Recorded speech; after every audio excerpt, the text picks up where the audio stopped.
सभी बहुत अच्छे होंगे, ईमानदारी से अपनी स्टडी कर रहे होंगे, अपनी लक्ष्य के प्रति ईमानदारी दिखा रहे हो। Very good. तो आज हम समझने वाले हैं हिंदी में शब्द। अभी हमने हिंदी में क्या समझा? वर्ण, वर्णमाला को समझा, हमने वर्णों को समझा। वर्ण के बाद वर्ण को मिलके क्या बनता है? शब्द। तो आज हम वो शब्द समझने वाले हैं। शब्द को हिंदी भाषा में 4 भागों में वर्गीकृत किया गया है। नंबर 1, उत्पत्ति के आधार पे कि उनकी उत्पत्ति कहाँ से हुई, कहाँ से आए, क्या स्रोत हैं उनके, क्या उनकी जो है इतिहास रहा है, ये सभी हम उत्पत्ति के आधार पे नंबर 1 में समझेंगे। नंबर 2 में व्युत्पत्ति के आधार पे उनकी रचना क्या है, उनकी बनावट क्या है, ठीक है ना, ये जो है समझेंगे हम नंबर 2 पे। नंबर 3 में उनका प्रयोग कैसे किया जाता है, उनका रूप क्या है, इसके आधार पे नंबर 3 में समझेंगे। नेक्स्ट नंबर 4, अर्थ के आधार पे। अर्थ के आधार पे शब्द कितने प्रकार के होते हैं ये हम समझेंगे। तो 4 भागों में शब्दों को वर्गीकृत किया गया है। उत्पत्ति के आधार पे, व्युत्पत्ति के आधार पे, रूप या प्रयोग के आधार पे, अर्थ के आधार पे। उत्पत्ति के आधार पे शब्दों को फिर से 5 भागों में बांटा गया है। व्युत्पत्ति के आधार पे शब्दों को फिर से 3 भागों में बांटा गया है। रचना या प्रयोग के आधार पर शब्दों को 2 भागों में बांटा गया है। अर्थ के आधार पर शब्दों को 4 भागों में बांटा गया है। तो आइए अब हम जो है इनका समझ लेते हैं बोर्ड पे एक बार लिख के, ठीक है। सभी नोटबुक लेके बैठे हैं, पेन लेके बैठे हैं और नोट्स बनाते जाएं। गारंटी से ये दावा कर सकता हूं कि आपकी हिंदी जितने भी नंबर की आए, आप चाहो तो 100% जो हम यहाँ पढ़ाएंगे उसमें से 100% क्वेश्चन आएंगे। अब ये आपके ऊपर डिपेंड करता है कि यहाँ का पढ़ाया हुआ आप कितना अच्छे से पढ़ और समझ पा रहे हो, ठीक है। ठीक है, वेरी गुड। तो अभी हम समझने वाले हैं वर्ण। समझ लिए, वर्ण को मिलके क्या बना? शब्द। वर्ण को मिलके क्या बना? शब्द। वर्ण प्लस वर्ण क्या बन गया? शब्द, ठीक है। हाँ, अब शब्द पढ़ेंगे हम। शब्द को जो है कितने भागों में बांटा गया है? शब्द को जो है 4 भागों में वर्गीकृत किया गया है। कितने में? 4 में। कौन कौन सा? नंबर 1, उत्पत्ति के आधार पर कि इनकी उत्पत्ति कहाँ से हुई, इनका इतिहास क्या है, कहाँ से आए ये, इनका क्या क्या क्या स्रोत है, आए कहाँ से ये, ठीक है। अब ये मैं अलग अलग शब्द क्यों लिख रहा हूँ? क्योंकि कभी कभार ये भी आ जाता है, हमने क्वेश्चन में देखा है, एग्जाम में क्वेश्चन आया था कि उत्पत्ति के आधार पर कितने होते हैं शब्द, मतलब शब्द को उत्पत्ति के आधार पर कितने भागों में बांटा गया है, ये भी क्वेश्चन आया था। और एक एग्जाम में हमने देखा कि स्रोत के आधार पर शब्द कितने प्रकार के होते हैं, ठीक है ना। तो दोनों को देखा, तो इसलिए हमने सभी लिख दिए। अच्छा, नंबर 1 हो गया। नंबर 2 में क्या होगा आपका? नंबर 1 हो गया। नंबर 2 में होगा व्युत्पत्ति के आधार पर। क्या? व्युत्पत्ति के आधार पर। व्युत्पत्ति या रचना या बनावट, ठीक है ना, इसके आधार पर शब्द। ऐसे भी आ सकता है रचना के आधार पर शब्द कितने प्रकार के होते हैं, ऐसे भी आ सकता है व्युत्पत्ति के आधार पर या बनावट के आधार पर शब्द कितने प्रकार के होते हैं, ठीक है। कितने प्रकार के होते हैं अभी बताया था, चलो फिर से बताएंगे। नंबर 2 हो गया। नंबर 3 में होता है क्या? रूप या प्रयोग के आधार पे, ठीक है, रूप या प्रयोग के आधार पे। नंबर 4, अर्थ के आधार पे। अर्थ के आधार पे शब्द जो है कितने प्रकार के होते हैं। क्या कहना चाह रहा है ये? अर्थ के आधार पे शब्द कितने प्रकार के होते हैं, ठीक है, ये कह रहा है। चलो अब इनको एक एक करके समझ लेते हैं। उत्पत्ति के आधार पे तो पहले क्या देखते हैं? उत्पत्ति के आधार पे। उत्पत्ति के आधार पे शब्द कितने प्रकार के होते हैं? उत्पत्ति के आधार पे शब्द 5 प्रकार के होते हैं। कितने प्रकार के? 5 प्रकार के। कौन कौन से? नंबर 1, ये 5 प्रकार के कौन कौन से होते हैं? नंबर एक होता है आपका तत्सम शब्द, ठीक है ना? अच्छा, नंबर 2 होता है आपका तद्भव। कौन सा? तद्भव शब्द, तद्भव। नंबर 3 देशज। नंबर 4 विदेशज। नंबर 5 संकर शब्द। कौन सा? संकर शब्द, ठीक है ना बेटा? तो अब हम इनको देख लेते हैं एक एक करके। चलो इधर उनको उल्टा चला देते हैं, ठीक है? इधर उल्टा। तो तत्सम शब्द क्या क्या होते हैं? संस्कृत वाले शब्द, जिन शब्दों को हमने संस्कृत के शब्द, ठीक है? देखो हमारी भाषा कहाँ से आई है निकल के? संस्कृत से। हमारी हिंदी भाषा का जो हिंदी भाषा है उसकी आदि जननी क्या है? संस्कृत। तो संस्कृत से जब तोड़ मरोड़ के शब्दों को हिंदी तक पहुंचा दिया हमने आसान करते हुए, तो कुछ शब्द तो उसमें से रह जाएंगे भाई, छुटपुट, जो संस्कृत के ही हूबहू हैं। तो जिन शब्दों को हमने ज्यों का त्यों यूज कर रखा है वे शब्द क्या होते हैं? तत्सम। जैसे कि सूर्य, इसको हिंदी में क्या कहते हैं? सूरज। जैसे कि वायु को क्या कहते हैं? हवा। तो ऐसे ही शब्द जो संस्कृत वाले शब्द हैं वो सभी तत्सम शब्द कहलाते हैं। अब तद्भव, हिंदी के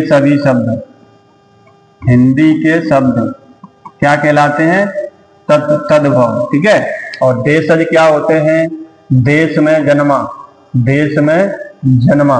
जैसे कि आपने देखा होगा या सुना है, देशज, देश में जन्मा। जलज, जल में जन्मा, ठीक है ना? तो हमारे देश में जो कुछ शब्द खुद से क्रिएट हुए हैं, जैसे कि लोटा, कटोरी, खाना, कहाँ जा रहे हो, कहाँ, मतलब जो हमारे देसी शब्द बिल्कुल, जैसे ठूठ, अरे बड़ा ठूठ है ये तो, ठीक है? तो ऐसे जो हमारे देसी शब्द हैं वो सभी क्या हैं? देशज। विदेशज, जो विदेशी शब्द हैं, जैसे कि विदेशी शब्द जैसे कि हॉस्पिटल का हिंदी क्या है? अस्पताल। हम हॉस्पिटल यूज करते हैं। जैसे कि टैम, देखियो मतलब अनपढ़ भी बोलते हैं टैम, देखियो कितना हो रहा है, टैम देख कितना है ना, बोलते हैं ना? तो टैम मतलब टाइम को हिंदी में क्या कहेंगे? समय। तो ये कौन सा शब्द है? टाइम, अंग्रेजी शब्द। वक्त कौन सा शब्द है?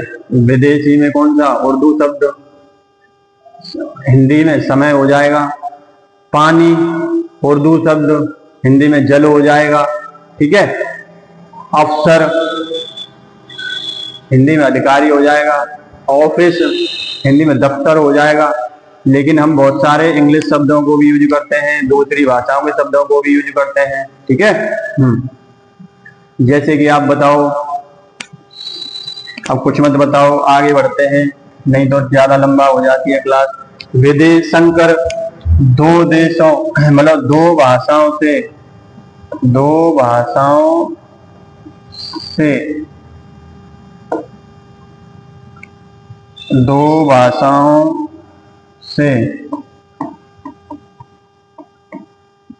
मिलकर बना शब्द, ठीक है ना? जैसे कि रेलगाड़ी। तो रेल किस भाषा का शब्द है? अंग्रेजी भाषा का। गाड़ी किस भाषा का शब्द है? हिंदी भाषा का, ठीक है ना? तो ऐसे दो भाषाओं के मेल से जो शब्द बनता है उसे संकर शब्द कहते हैं। उम्मीद है कि यहाँ तक आपकी समझ में आ गया होगा, ठीक है ना? तो ये आप जो है नोट्स बनाते रहना, ऐसे ही बना लेना जैसे है ना, जैसे ये लिख रहे हैं ना ऐसे इधर से उधर इधर से उधर ऐसे बनाओ, और फिर उस पर जो है जो वो आता है ना वाइटनर वगैरह फ्रूट सा, उससे ऐसे करके मार्क कर देना मार्कर से, फिर देखो याद कैसा होगा। अब नोट्स में ये नहीं कि बस इमलासी लिखते जा रहे हो लिखते जा रहे हो, वो तो जैसी आपकी बुक है वैसे ही फिर से तैयार हो गया। अब बुक में से कहाँ पढ़ने का मन करता है, पढ़ोगे नींद आएगी। तो ऐसे ही नोट्स के जैसे बनाओ, फालतू की चीजों को लिखो ही मत, सिर्फ टू द पॉइंट लिखो, ठीक है ना। ठीक है, वेरी गुड। अच्छा, अब जो है हमें आगे समझना है कौन से शब्द, ये हो गए आपके उत्पत्ति वाले। अब हमें समझना है व्युत्पत्ति वाले शब्दों को, ठीक है ना, ये वाले। तो व्युत्पत्ति के आधार पर शब्द कितने प्रकार के होते हैं, 3 प्रकार के। कितने प्रकार के, 3 प्रकार के।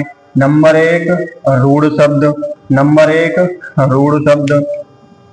कहते हैं ना बहुत रूढ़वादी सोच का बंदा है, रूढ़, जो रूढ़वादी होते हैं वो कहते हैं ना, रूढ़वादी का मतलब अड़ गया तो अड़ गया, जड़ जड़ टाइप के जो होते हैं वो होते हैं रूढ़वादी। तो ऐसे ही ये है। तो रूढ़ शब्द कौन से होते हैं, जिनको तोड़ा न जा सके, जिन्हें तोड़ा न जा सके, ठीक है ना, तोड़ा न जा सके। जैसे कि आज, कल, ठीक है, दिन, रात, ये सब क्या है, इनको तोड़ के कहां ले जाओगे। आज को आ अलग कर दो, ज अलग कर दो, क्या बनेगा, उसका कुछ भी नहीं। मतलब जिसे तोड़ने के बाद कोई अर्थ ना निकले जिस शब्द का, वो शब्द होते हैं रूढ़ शब्द। अब यौगिक शब्द, यौगिक शब्द कौन से होते हैं, यौगिक शब्द वे शब्द होते हैं जिन्हें तोड़ा जा सके, ठीक है ना, जिन्हें तोड़ा जा सके, जा सके। जैसे कि विज्ञान, ठीक है ना। अब विज्ञान में से देखो, अब वी को अलग कर दो, फिर भी जो है ज्ञान अपने आप में एक शब्द है, ऐसे, ठीक है। तो ऐसे शब्दों को यौगिक शब्द कहते हैं, जिन्हें तोड़ दो फिर भी उनका कोई वो निकल रहा है अर्थ, ठीक है। अब यौगिक शब्द होते हैं सारे वह शब्द जो प्रत्यय उपसर्ग से बनते हैं, ठीक है। हाँ, तो प्रत्यय हटा दो शब्द तो है ही, उपसर्ग हटा दो शब्द तो है ही, ठीक है। अब तीसरा है योग रूढ़, योग रूढ़ शब्द, ठीक है। योग रूढ़ में क्या होता है कि शब्द को उसका अर्थ निकल रहा है दूसरा, मतलब वो योग भी है रूढ़ भी है, योग भी है रूढ़ भी है। कैसे है देखो, जैसे जलज, ठीक है, इसका अर्थ क्या निकलता है, जलज किसके लिए यूज किया जाता है, कमल के लिए। जैसे जलज, तोड़ भी दो, जल में जन्मा, टूट गया, योग हो गया। अब रूढ़, जलज शब्द को किसी अन्य जल में जन्मे पुष्प के लिए आप यूज नहीं कर सकते हो, सिर्फ कमल के लिए यूज कर सकते हो, ठीक है। जैसे कि पीतांबर, ठीक है। अब पीतांबर क्या है, पीले कपड़े हैं, जैसे कि कृष्ण भगवान के लिए यूज किया जाता है। अब पीले कपड़े तो और लोग भी पहनते हैं, लेकिन पीतांबर किसके लिए यूज किया जा रहा है, सिर्फ कृष्ण जी के लिए, ठीक है। हाँ, तो ये है योग रूढ़ शब्द, मतलब योग है क्योंकि इन्हें आप तोड़ सकते हो। कंप्लीट हो गए आपके, ठीक है ना, ठीक है, वेरी गुड। अब चलो इधर, अब देखते हैं रूप के आधार पे, किसके आधार पे, रूप के आधार पे। अब ये रूप या प्रयोग के आधार पे कितने प्रकार के होते हैं, 2 प्रकार के। कौन कौन से, विकारी और अविकारी। तो पहले विकारी को देख लेते हैं, जिसमें लिंग, वचन, कारक के आधार पर विकार उत्पन्न किया जा सके, मतलब परिवर्तन किया जा सके, मतलब उसमें एक चेंजमेंट हो जाता है, ठीक है, उसी को विकार कहते हैं। विकार उत्पन्न किया जा सके, विकार उत्पन्न हो जाए, उसको क्या कहते हैं, विकारी शब्द। जैसे कि फॉर एग्जाम्पल एक हम ले लेते हैं, जैसे कि लड़की गाना गा रही है, ठीक है ना। तो लड़की गाना गा रही है, इसको हम लिंग के आधार पर चेंज करेंगे तो ये क्या हो जाएगा कि लड़का गाना गा रहा है, ठीक है। किसके आधार पर चेंज हो गया ये, लिंग के आधार पर। अब वचन के आधार पर चेंज कर सकते हो, लड़कियां गाना गा रही हैं, फिर से चेंज हो गया ये किसके आधार पे, इस बार हो गया ये वचन के आधार पे चेंज, ठीक है ना। वचन के आधार पे चेंज हो गया। ऐसे ही इन्हें कारक के आधार पे भी चेंज किया जा सकता है, ठीक है। तो इनमें एक विकार उत्पन्न हो गया किसके आधार पे, लिंग वचन, मतलब किसी के भी आधार पे कोई विकार उत्पन्न हो जाए तो वो जो है शब्द होते हैं विकारी शब्द, ठीक है। अब इससे अलग कौन सा है, अविकारी शब्द, ठीक है ना। अविकारी शब्द नंबर 2 पे, अविकारी शब्द, इसमें क्या है, जिसमें विकार उत्पन्न ना हो सके, विकार उत्पन्न ना हो, ठीक है ना, ना हो। जैसे कि इसमें सारे वही होते हैं, अव्यय इसमें भी आ जाते हैं, जो अव्यय थे ना उस वाले में, रूढ़ वाले में, वो इसमें भी आ जाते हैं। जैसे वे, हम, वह, कल। अब जैसे देखो इसको एक बार देख लो यूज करके, जैसे कि हमने कहा वे आगरा जाते हैं। अब आप बताओ कि इस वे में कोई चेंज किया जा सकता है, वी आगरा जाता है, वो आगरा जाता है, कुछ हो सकता है नहीं। वे का मतलब वे, सिर्फ इसमें आप करोगे चेंज तो फिर आपको सीधा या दूसरा चेंज करना पड़ेगा कि वो आगरा जाता है, या फिर इसको पूरा चेंज ही करना पड़ेगा कि हम आगरा जाते हैं। आप वो में कुछ भी नहीं कर सकते हो, हम में भी कुछ नहीं कर सकते हो कि हम आगरा जाते हैं। इसको आप जो लिंग के आधार पर चेंज नहीं कर सकते कि हम ही आगरा जाते हैं। इसको आप जो है वचन के आधार पर चेंज नहीं कर सकते कि हम वो आगरा जाते। कुछ कर सकते हो, वह का कुछ कर सकते हो, वह नहीं कर सकते, ठीक है। तो ये जैसे हैं वैसे ही रहेंगे, इसलिए इनको कहते हैं अविकारी शब्द, इनमें कोई विकार उत्पन्न नहीं हो सकता। Very good. अब है बेटा क्या, अब आप आ जाओ, अब हम देखने वाले हैं कौन से रह गए इससे के बाद में, अर्थ के आधार पे। कौन से, अर्थ के आधार पे। तो अर्थ के आधार पर कितने प्रकार के होते हैं, 4 प्रकार के। कौन कौन से, एकार्थी, जिसका एक अर्थ निकलता हो, एक ही अर्थ हो, एक ही अर्थ, ठीक है ना। तो एक ही अर्थ में आप जितने भी शब्द हैं जिनका कोई अर्थ नहीं हो, एक ही अर्थ वाला है, ठीक है। जैसे कि आप मान लो चावल, चावल तो चावल है, वो चावल को क्या करोगे, गेहूं, ठीक है ना। ऐसे अनेकार्थी में क्या होगा, इसमें एक से अनेक अलग अर्थ निकलेंगे। जैसे कर को आप जो है हाथ भी कह सकते हो, कर को आप टैक्स के तौर पे भी इस्तेमाल कर सकते हो। इस प्रकार के एक से अधिक अर्थ निकलते हो, वे सभी शब्द अनेकार्थी होते हैं।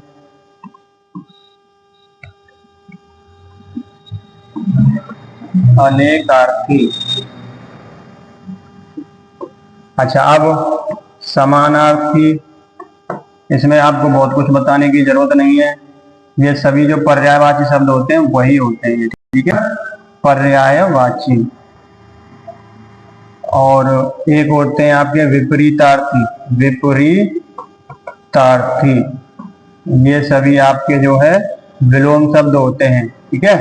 हाँ, विपरीतार्थी मतलब विलोम शब्द, विपरीत मतलब उल्टा। अच्छा, तो पर्यायवाची में जैसे कि सूर्य का ले लो, दिनकर, भास्कर, भानु, आदित्य,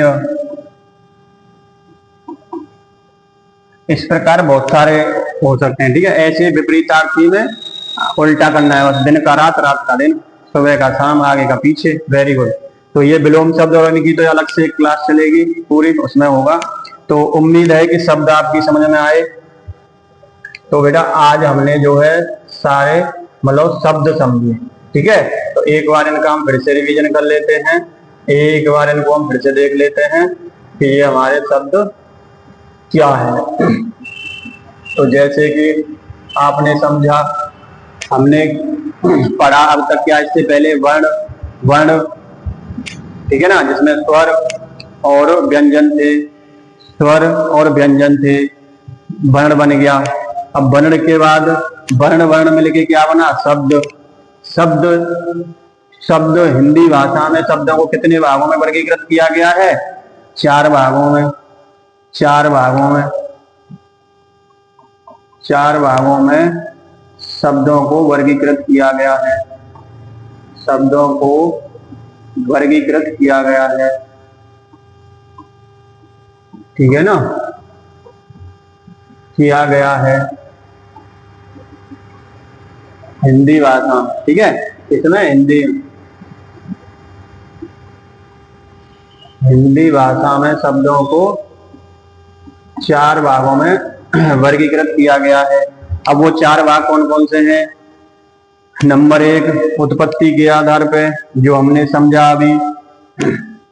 उत्पत्ति के आधार पे, उत्पत्ति के आधार पर शब्दों को कितने भागों में, कितने प्रकार में बांटा गया है? 5 प्रकार। कितने प्रकार होते हैं? 5 प्रकार होते हैं। ठीक है ना, कौन कौन से? तत्सम, तद्भव, देशज, विदेशज, संकर। ठीक है, तत्सम संस्कृत वाले शब्द, तद्भव हिंदी वाले शब्द, देशज देशी शब्द, विदेशज विदेशी भाषाओं से लिए गए शब्द, संकर 2 भाषाओं से के मेल से बना हुआ शब्द। ये होते हैं 5 प्रकार के उत्पत्ति के आधार पर शब्द। नेक्स्ट है व्युत्पत्ति के आधार पे। ठीक है ना, क्या? व्युत्पत्ति के आधार पे। व्युत्पत्ति के आधार पर शब्द कितने प्रकार के होते हैं? 3 प्रकार के। कौन कौन से? योग, रूढ़ और योग रूढ़। योग शब्द नहीं, रूढ़ शब्द, यौगिक शब्द और योग रूढ़ शब्द। ठीक है ना, ठीक है, वेरी गुड। अब जो है इसके बाद हमने और क्या समझा? इतना ही आएगा, आपको एक्सप्लेनेशन नहीं करवा रहा, आपसे एक्सप्लेन कुछ नहीं करवा रहा, आपसे बस इतना ही पूछिएगा कि शब्द कितने प्रकार के होते हैं, या फिर हिंदी भाषा में शब्दों को कितने भागों में वर्गीकृत किया गया है। तो आपका आंसर हो जाएगा 4 भागों में। या फिर ऐसे आ सकता है रूप के आधार पर शब्दों को के कितने प्रकार होते हैं? 2 प्रकार। कौन कौन से? विकारी और अविकारी। ठीक है ना, और अर्थ के आधार पर पूछ सकता है कि अर्थ के आधार पर शब्द कितने प्रकार के होते हैं? तो 4 प्रकार के। कौन कौन से? एकार्थी, अनेकार्थी, समानार्थी, विपरीतार्थी। ठीक है ना, ठीक है, वेरी गुड। उम्मीद करता हूं कि ये क्लास आपकी बहुत अच्छे से समझ में आई होगी। वीडियो को रोक रोक के, आगे करके, पीछे करके कैसे भी नोट्स बना लेना, ये आपकी रेस्पॉन्सिबिलिटी है। ठीक है ना, और इन नोट्सों को बढ़िया से रिवीजन करना। इनसे कल क्लास आएगी, कल इनकी क्लास आएगी, इन्हीं में से क्वेश्चन आएंगे, एमसीक्यू क्वेश्चन, उनको आप लगाना, फिर देखना कितने क्वेश्चन आप सही कर पा रहे हो। ठीक है ना। अच्छा, पर डे 1-2 क्वेश्चन हम जो है डालते भी हैं क्लास में, उस पे चैनल पे, उसको भी सॉल्व किया करो। ठीक है, पोस्ट डाली जाती है क्वेश्चन की। अच्छा अच्छा, चलो आज का क्वेश्चन होगा आपके लिए क्या? आज का एक क्वेश्चन होगा आपके लिए स्पेशल। ठीक है ना, पर डे एक क्वेश्चन पूछा करेंगे हम आपसे। ठीक है, हाँ, तो पर डे, तो आज का क्वेश्चन क्या है? आज का क्वेश्चन है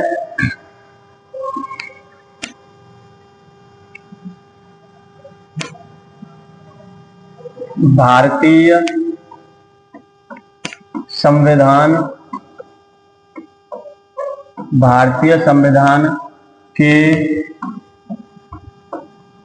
किस अनुच्छेद से किस अनुच्छेद तक हिंदी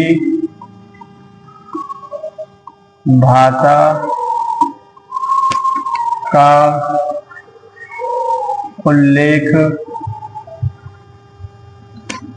किया गया है। ठीक है ना। मतलब हमारा जो कॉन्स्टिट्यूशन ऑफ इंडिया है उस संविधान में भारत की जो हिंदी भाषा है उसे राजभाषा के रूप में किस आर्टिकल से किस आर्टिकल तक उसका प्रावधान है संविधान में, तो वो आपको बताना है। ये जानकारी ऑलरेडी कक्षा में हम दे चुके हैं और वो आप जो है इसका आंसर कमेंट बॉक्स में बताना है। जितने भी लोग इस क्लास को देख रहे हैं, इस वीडियो को देख रहे हैं, उम्मीद करता हूं वे सभी इस क्वेश्चन का सही जवाब कमेंट बॉक्स में देंगे। ठीक है, वेरी गुड। अच्छे से तैयारी करते रहो। Best of luck.